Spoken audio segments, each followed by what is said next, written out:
আসসালামু আলাইকুম। আজ তৈরি করে দেখাবো সকাল বিকালের নাস্তায় ঝটপট এক দারুণ নাস্তার রেসিপি।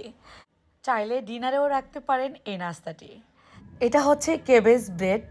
এই ব্রেডটা যে কেউ তৈরি করতে পারবেন যখন তখন। মাত্র 2 মিনিটেই তৈরি হবে এই মজার নাস্তা। ছোট বড় সবাই পছন্দ করবে এই নাস্তাটি। যেমন ফ্লাফি তেমন স্পঞ্জি, ভেতরে এক ফোঁটা তেলও ঢুকবে না, ঠিক এমন নাস্তাই হবে। তো চলুন আর কথা না বাড়িয়ে ঝটপট তৈরি করি আজকের এই নাস্তার রেসিপি। যখনই হেলদি কোনো নাস্তা বানাতে ইচ্ছে করবে, এটি কিন্তু আপনারা যে কেউ তৈরি করতে পারবেন। আবারও বলছি, যদি আমার রেসিপি ভালো লাগে তাহলে ফ্রেন্ডস অ্যান্ড ফ্যামিলির সাথে শেয়ার করে দিবেন আজকের এই রেসিপি।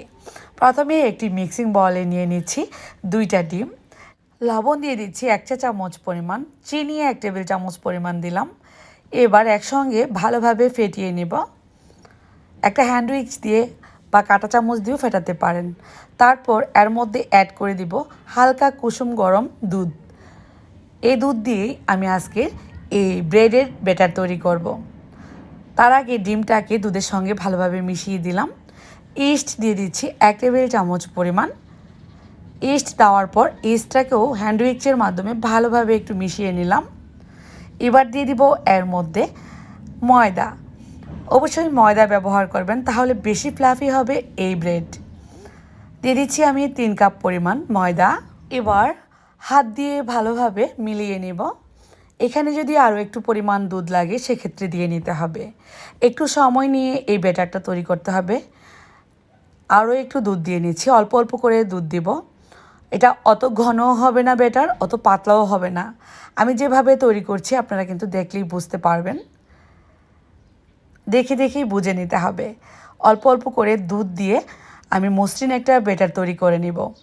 এর মধ্যে যাতে কোনো রকম লাম্পস না থাকে সেদিকে খেয়াল রাখতে হবে। হাত দিয়ে এই কাজটা করলেই সহজ হবে, এর ভেতর কোনো রকম লাম্পস থাকবে না।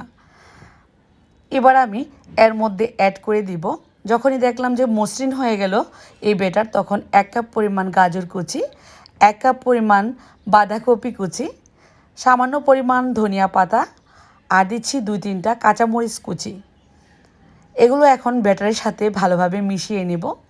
এই ব্যাটারটা যখনই মসৃণ হবে তখনই আপনারা এই সবজি 2টা অ্যাড করে দিবেন। সঙ্গে একটু ধনিয়া পাতা কাঁচামরিচ দিলে সুন্দর ফ্লেভার আসবে। তারপর হাত দিয়ে আবারও ভালোভাবে মিশিয়ে নিচ্ছি। ব্যাটারটা দেখলেই কিন্তু বোঝা যাচ্ছে কেমন হয়েছে। একদম ঘনও না, অত পাতলাও না, আঠালো একটা ব্যাটার তৈরি হয়েছে। এবার এই ব্যাটারটাকে একটা রেপিং পেপার দিয়ে রেপ করে রেখে দিব 10 মিনিটের জন্য রেস্টে। এর বেশি সময়ও রাখতে পারেন, চাইলে 20-30 আপনাদের পছন্দ মতো সময় যখন থাকবে হাতে বেশি সময় রাখবেন। আমি ঠিক 15 মিনিট পর রেপিং পেপারটা খুলে নিচ্ছি। এবার কিন্তু অনেকটা ফুলে উঠেছে, আরও বেশি ফুলবে বেশি সময় রাখলে। বাতাসটাকে আবারও বের করে দিচ্ছি এভাবে করে। বাতাসটা বের করে দিয়ে এবার কিচেনে চলে যাব। হাত দিয়ে এভাবে করে নেবেন। তারপর যেভাবে করে এই বনরুটিগুলো তৈরি করতে হবে আমি চলে যাচ্ছি কিচেনে। তেল পর্যাপ্ত পরিমাণে গরম বসিয়ে দিয়েছি। এই গরম তেলে একটা ডাবর চামচ এভাবে করে ডিপ করে রাখবো 30 সেকেন্ডের মতো। এর মধ্যে চামচটা গরম হয়ে যাবে। এই ডাবর চামচের মধ্যেই আমি এভাবে করে দিতে থাকবো একটি একটি করে বনরুটির শেপ। চামচটা যেহেতু তেলের মধ্যে ডিপ করা ছিল, গরম আছে, এই গরম তেলের ডাবর চামচের মধ্যে এভাবে করে ব্যাটারটা দিলে সুন্দরভাবে তেলের মধ্যে ছাড়া যাবে।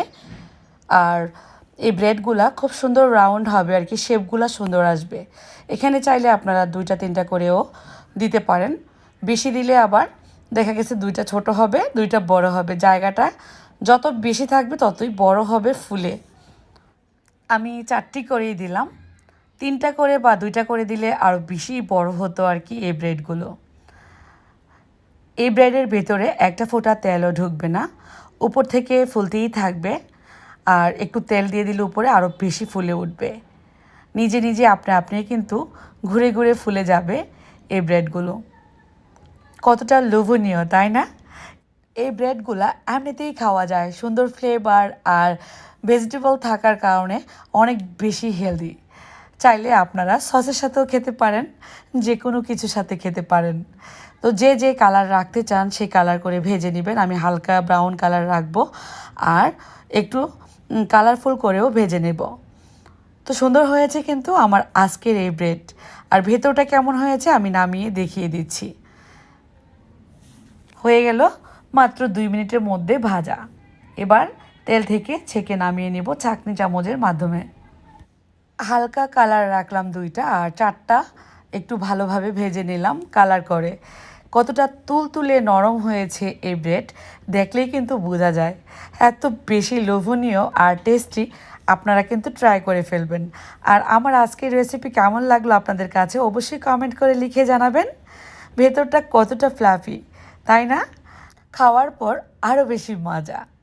তো ভালো লাগলে ফ্রেন্ডস অ্যান্ড ফ্যামিলির সাথে বেশি বেশি করে শেয়ার করে দিবেন আমার আজকের রেসিপি। এবার আমি খেতে খেতে বিদায় নেব। আবারও দেখা হবে নতুন রেসিপির সাথে।